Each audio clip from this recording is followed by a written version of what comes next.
All right, welcome to the channel. I'm going to go over some trades that were done during the live stream. I went on ahead and cut the live stream a little bit early. I think I cut it around 10:40, 10:45. I'm not sure, but we have FOMC meeting later on this afternoon. But there was like two trades I want to go over. One was in pre-market. The other one was during market hours. So, like the first one I want to go over is BGLC. On the pre-market, we had pre-market scanner. Here, let's bring up pre-markets right here. We have BGLC. BGLC, we did have news on it. We had Bionexus, GenLab Corp, and Fidelia Diagnostic announces Landmark Alliance touted as a new DeepSeek moment in precision. That was at like 8 o'clock. So we had 8 o'clock news on the pre-market mover. The rest of it really wasn't moving any. In the SUPX, we had some news at 6:30. It really wasn't moving that much. It did kind of move when the market opened. So we definitely talked about that when the market was open and we were streaming. So make sure you check out the live stream. I'll start at 7 a.m. and usually end around 11. Let's go ahead and go over some trades. Now I'm switching over to I'm switching from Interactive Brokers to Lightspeed. So I'm going to go over these trades on the Lightspeed platform because I wanted to try and get used to doing these reviews. And also I've been demo trading on the Lightspeed platform because I'm waiting for the money to be from the ACH transfer to kick in. I should be live trading on Lightspeed next week. So there is no more live trading for Interactive Brokers. And there's a reason why I'm switching over. I'll make a video of it. But Lightspeed is fantastic. Awesome executions, extremely fast. The platform is extremely fast. I mean, if you type in SPY, it just everything just shows up just almost instant. I mean, you got Tesla. I mean, you can switch things over. You got NVDA. You just switch things over real quickly. But let's go over BGLC. BGLC was a trade that was done during pre-market. As you can see here, it kind of moved up. And then as you saw on the pre-market scanner, BGLC was one of the top right there. So it was definitely on our pre-market list. So we had a nice little pop up here. Once we popped up here, we were looking for a micro pullback. Now this right here, you could have traded the break of the high of 743. That was the break of 742. You could have gotten in at 743 and got yourself like 823. You could have gotten yourself a little scalp right there on the break of the pre-market high. It broke it with volume. So you could have gotten in on that. I didn't get in on that just because, I mean, where am I going to put my stop? I really didn't know, like down here at the low. No, that's a little too much. I don't want to be doing that. So what we had was, once we had that pop, when we broke, I was waiting for a pullback. This is what we got. We got a micro pullback, and that was this right up in here. We got a micro pullback.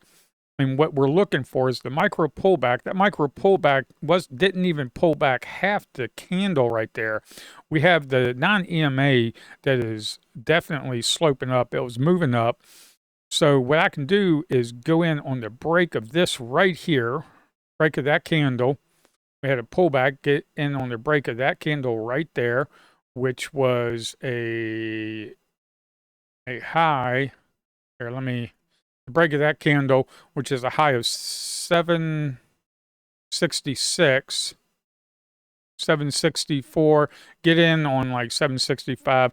So I called this out in the live stream. You can go ahead and just check out the live stream, but this was done all in the live stream. And then I get in on the break of that at let's say at 67, 767. Let's say you got out at 8. So you easily got yourself a 30 cent, 25 cent trade. So you definitely picked up 25 cents on that. I mean, if you're trading 1,000 shares, I mean, that right there is $250 for the morning. The volume was 700,000, so we definitely got some good volume. That is not a problem at all. So, but as always, you want to sell into these pops. So what you can do is once you get these pops, you can sell 25%, sell half. You know, and once it starts retracing back, then you can dump the rest of it. But that was the only trade that I did right there. Now, and if I remember correctly, this right here, I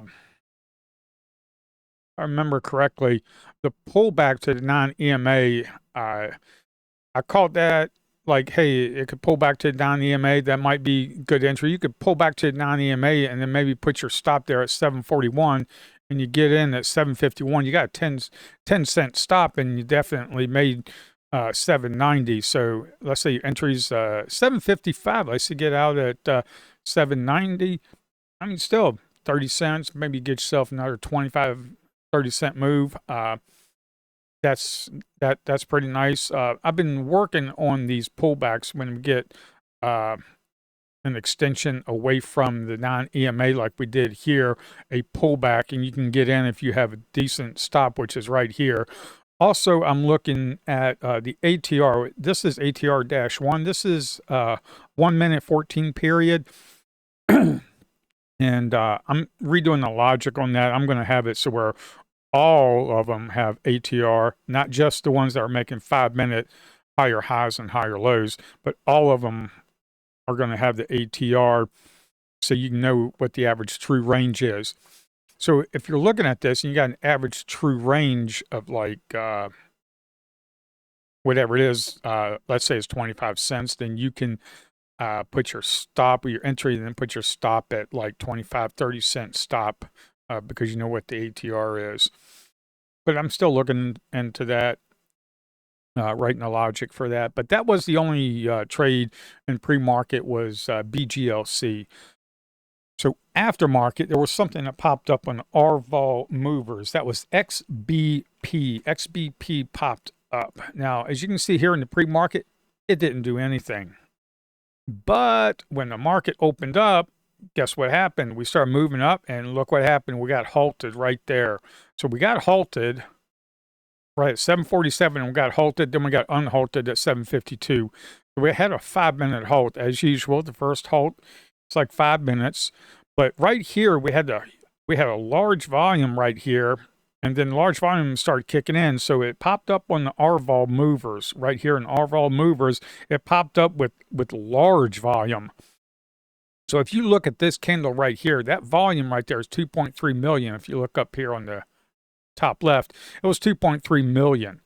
So I was thinking, okay, we got a nice run. If we can get a micro pullback, that'll be awesome. I don't want to be trying to buy up here and all of a sudden it slams back down. So I want a micro pullback with a decent stop. And that's what we got right here. So we had a micro pullback. The non-EMA is sloping up. We didn't even bounce off the non-EMA. It didn't kiss the non-EMA. It just stayed above it. We had a micro pullback. That high is at 203. So you can get in at like, let's say 204, 205.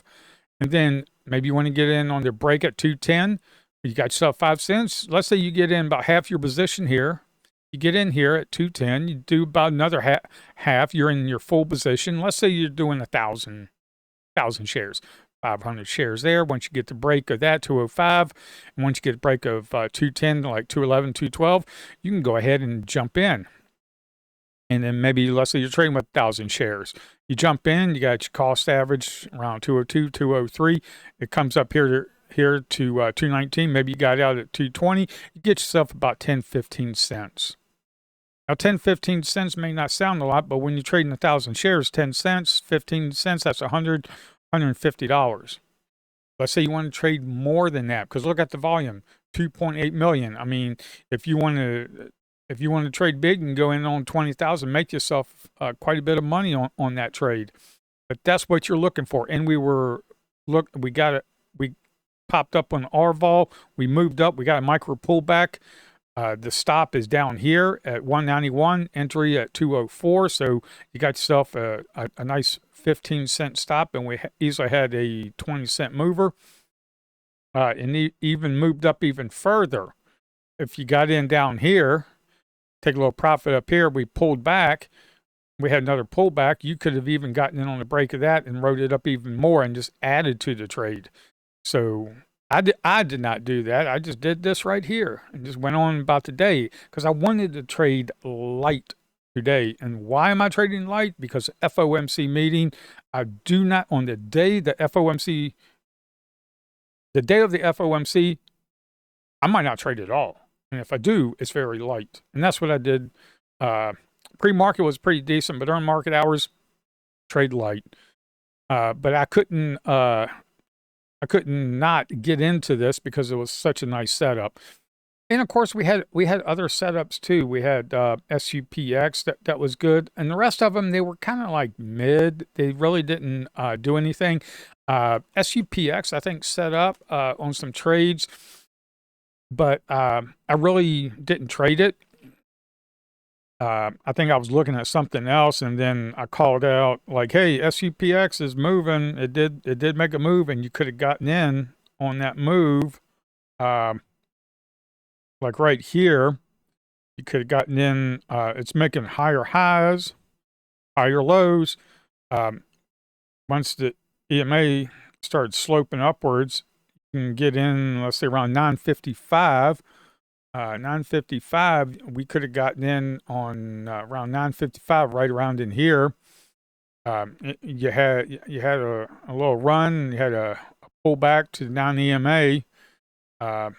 This is kind of hard to judge, but what you can do is you can actually trade. Let's say the high right there is 2089, and the low of this is 2097. You got a high of 2089 and a low of 2040.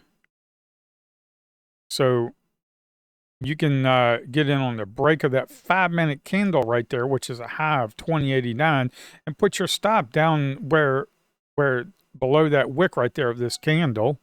So if you break that 5-minute, you can put your stop down here. You don't need to put it way down here because you're breaking that 5-minute with momentum. So you can put it down here at the low of like 2040. Put it down there at the low of like 2040, which is like right around here. And what we were looking for is maybe a break of 2090, and you got a break of 2090 right here, 2099, 2089 right there. So break of that, and you can put your stop like down here, and we got a nice little run. I didn't trade that because I just kind of wasn't looking at the 5-minute. I was doing something else. But I definitely had this on the watch list because I have another screen that I show right here. This is TradingView. I have another screen of the 5 minutes that I just kind of like keep my list on right here. I just kind of put in like 4 lists. I had the SPY right there. I just kind of keep it on the list and then see what's trading. But SUPX was this one, and it definitely kind of moved up. So that's what you want to do. You want to kind of like have extra window with some maybe about 4 to 6 stocks that you're looking to trade. Some of them like BGLC. I thought BGLC was going to be a good trade in the morning after the market opened, and it really wasn't, just because, I mean, look right here, we kind of moved up and we kind of halted up here, and then we opened back up and then it kind of slammed back down. But that's because we made the move in pre-market right here. We made the move pre-market, and I thought for sure that we would just keep continuing because that was really the only thing that was moving, and we kind of didn't. I don't like trading this right here. We had an inside bar. You could have gotten in on a break of that, but yeah. And we had a little micro pullback right here on the 1 minute. That could have been like 823, 842, maybe 20 cents, 10 cents, who knows. But you got halted right up in there. And that's what you want to look for. You want to look at the level 2 right here, like LULD. It will be halted at 545, and then LULD at 666. It's going to be halted again to the upside if you hit 666. But you need to really kind of look. So if we go LULD to 666, way up here, you're going to get halted. Now, what I'm going to do, because Lightspeed, I'm setting up Lightspeed right now, and once I go live trading with Lightspeed, because I'm switching brokers, once I go live with it, I'm going to have this highlighted, LULD, so I know, hey, we're getting pretty close to it. If it starts moving up here, and we're like real close to it, and you're in a trade during market hours, if you don't want to be in a hold, you might want to get rid of it if you're in profit. So, but we'll be going over that once I'm live streaming with Lightspeed. Lightspeed is a really nice platform. I kind of like it. I don't need all the fancy indicators. I just use mainly the non-EMA and volume. So that's all I have. I don't have a bunch of indicators. So make sure you download the scanner. It's in beta. It's free. Go ahead and download it. Join the live stream in the morning at 7 a.m. Later.